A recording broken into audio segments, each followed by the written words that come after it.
Hey, Hello? Hello?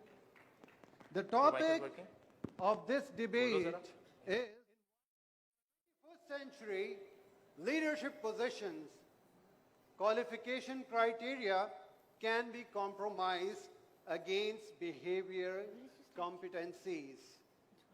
MIDAS Safety will speak for, and Hina Foundation will speak against the topic.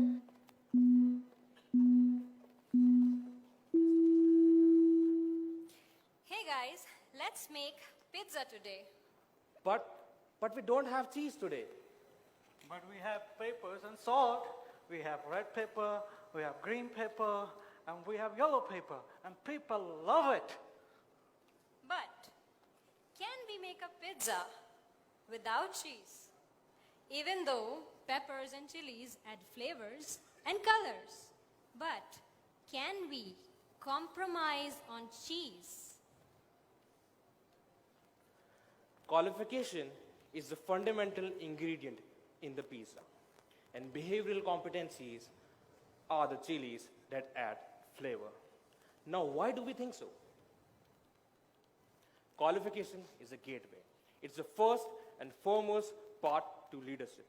You can have loads of soft skills. It will help you in the path of leadership. But if you do not meet the qualification criteria, you won't be able to enter the gate.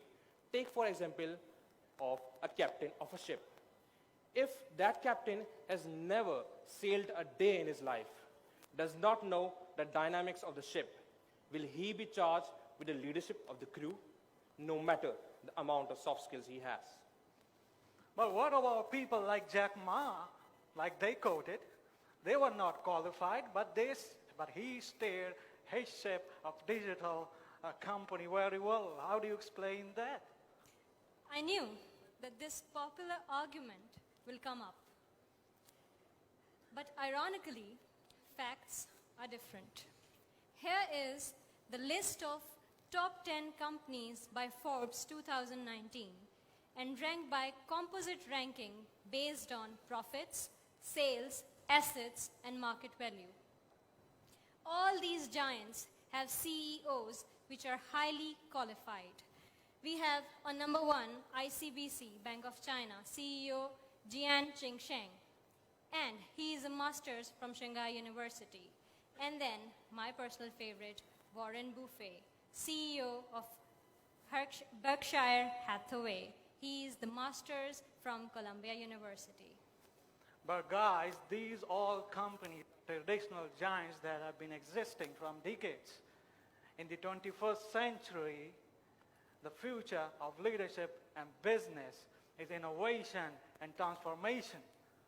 Are these traditional leaders up for the challenge? Exactly, Bilal. No company can survive in today's era without transforming with the tide of innovation and digitalization. I will just give 2 examples of technically qualified people who transform their business. Reed Hastings of Netflix.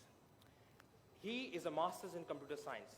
In 2013, he made a groundbreaking decision of transforming his business from online content hosting to online content creation.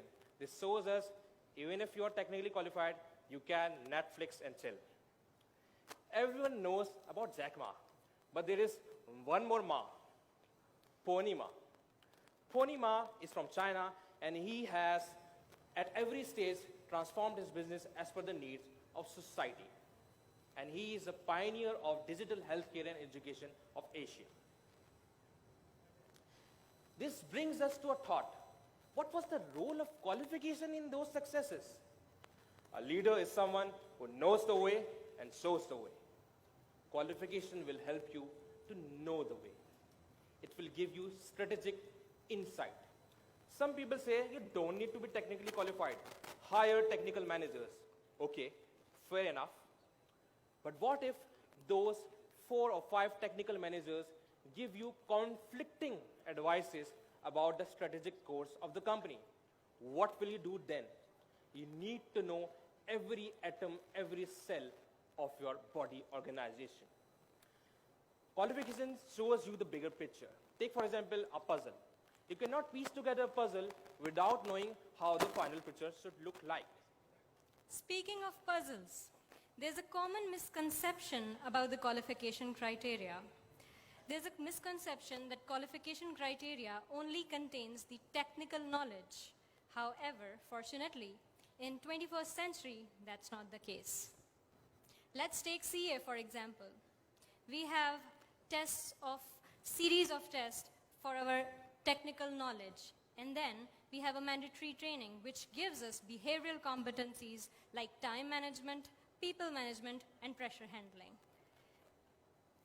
And all these behavioral competencies are already part of your qualification criteria. So how can we compromise the qualification criteria? CA is a signature qualification that empowers to lead. All of these arguments makes us to confidently say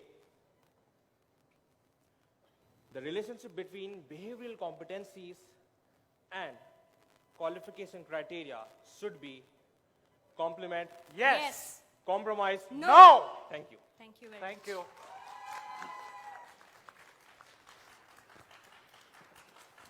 Ready for rebuttal?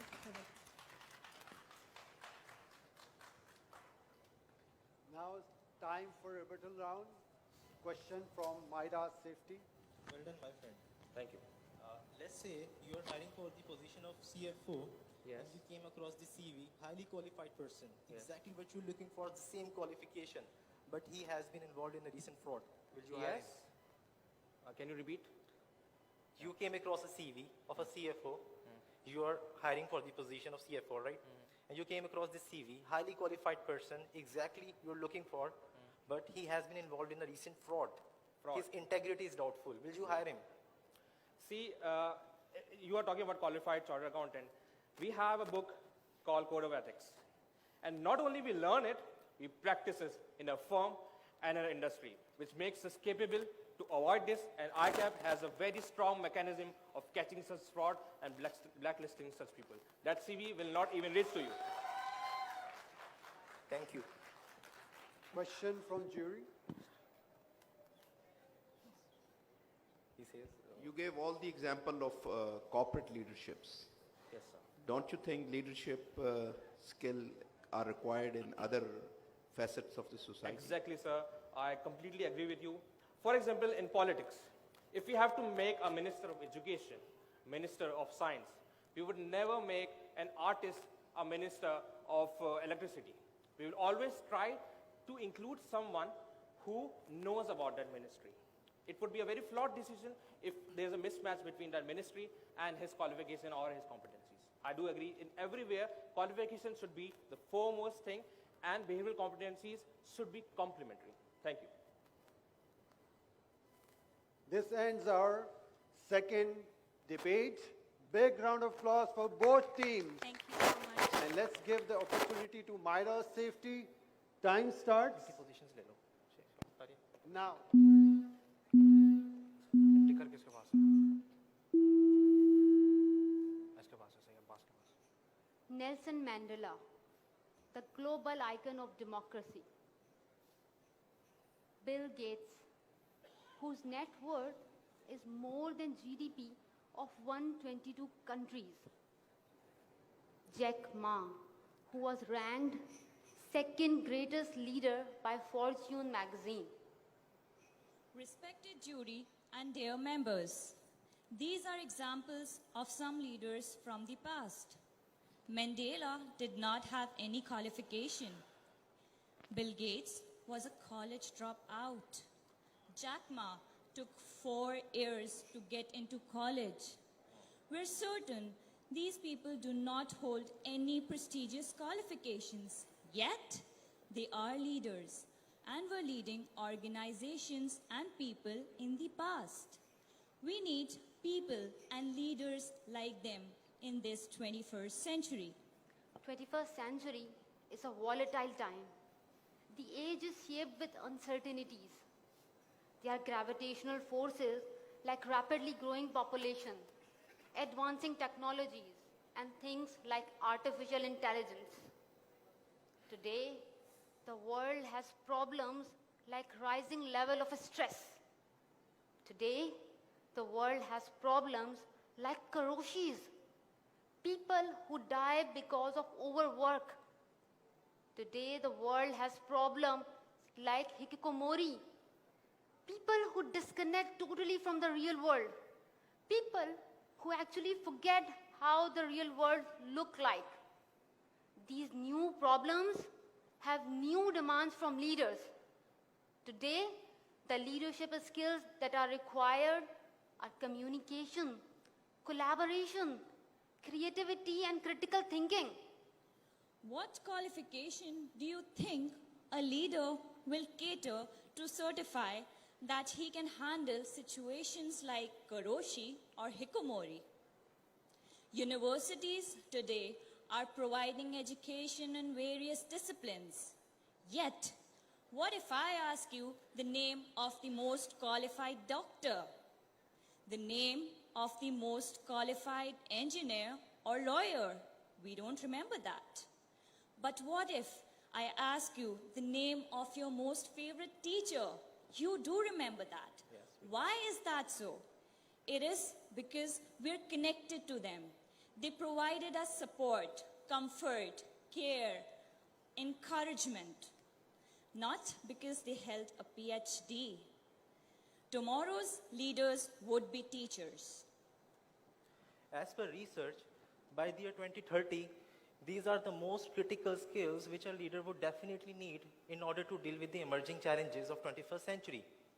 If you closely look at these are just behaviors, simple behaviors. Enron was a complete disaster. It failed. Why? They had the most qualified people, yet they failed.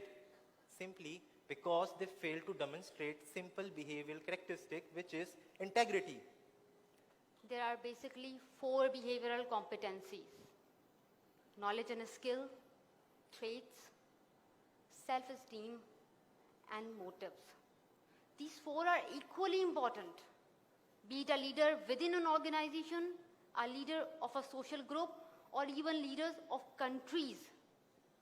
Can we follow a leader who has various qualifications but lacks honesty? Can we follow a leader who has various degrees but have flawed ethical values?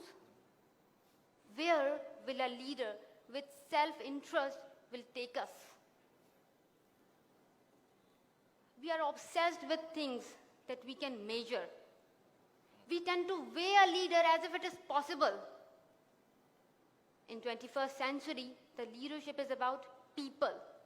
We cannot measure the true leadership with a yardstick. It comes down to the impact a leader can make. It comes down to how much a leader can influence, inspire, and motivate people. In 21st century, the qualification criteria cannot be eliminated. Yet, it will be compromised against behavioral competencies. We at Midas Safety firmly believe in this. I am Faria Iqbal. I'm Shahida Ali. Abbas Naqvi, and thank you for listening.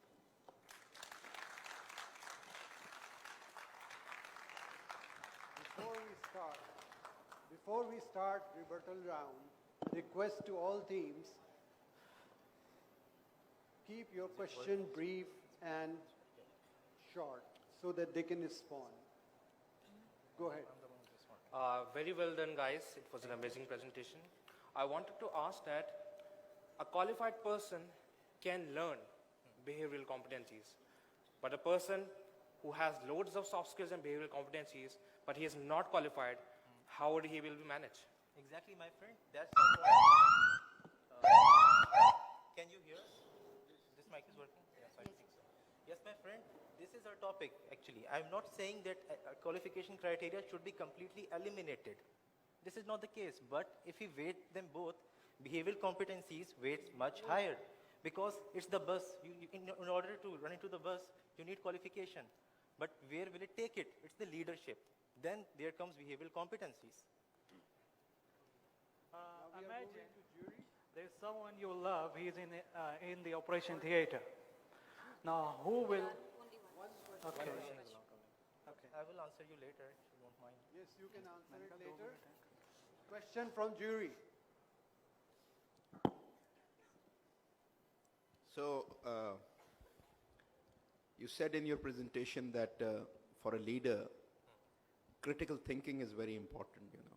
Yes. He's going to communicate, but what he's going to communicate is very important. Exactly. And in your pyramid, knowledge was on the top. So how can you negate that qualification is not important? How somebody will acquire knowledge without qualification? Exactly. Knowledge is acquired by qualification, but over a period of time, by practice and by experience and by skills and by exercising, one gains more knowledge. It's that part of the knowledge which we acquire from qualification. Later, if we flourish in an organization, it becomes this much.